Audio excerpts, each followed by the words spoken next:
দক্ষিণ ও মধ্য এশিয়ার বিস্তীর্ণ অঞ্চলে শক্তিশালী ভূমিকম্পে কেঁপে উঠেছে একাধিক দেশ। হঠাৎ এই কম্পনে আতঙ্ক ছড়িয়ে পড়ে। অনেকেই ঘরবাড়ি ছেড়ে নিরাপদ স্থানে আশ্রয় নেন। শুক্রবার স্থানীয় সময় রাত ৯টা ১৩ মিনিটে আঘাত হানা এই ভূমিকম্পের মাত্রা ছিল ৬.৩। প্রাথমিকভাবে বড় ধরনের ক্ষয়ক্ষতি বা প্রাণহানির খবর পাওয়া যায়নি।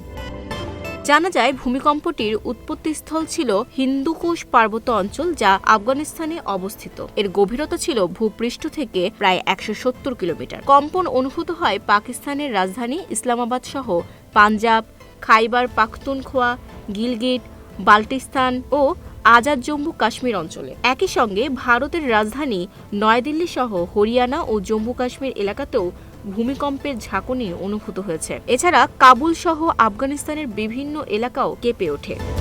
ভূমিকম্পের সময় বাসিন্দাদের মধ্যে ব্যাপক আতঙ্ক দেখা দেয়। অনেকেই দ্রুত ঘর থেকে বের হয়ে খোলা স্থানে আশ্রয় নেন। তবে এখন পর্যন্ত ৩ দেশের কোথাও বড় ধরনের ক্ষয়ক্ষতি বা হতাহতের খবর পাওয়া যায়নি। সংশ্লিষ্ট কর্তৃপক্ষ পরিস্থিতি পর্যবেক্ষণ করছে এবং সম্ভাব্য ক্ষয়ক্ষতির তথ্য সংগ্রহ করছে। উল্লেখ্য, এর আগে গত ফেব্রুয়ারিতে ইসলামাবাদ, সোয়াত ও গিলগিট বাল্টিস্তানের হুনজা এলাকায় ৫.৮ মাত্রার একটি ভূমিকম্প আঘাত হেনেছিল, যা ওই অঞ্চলের আতঙ্ক সৃষ্টি করেছিল।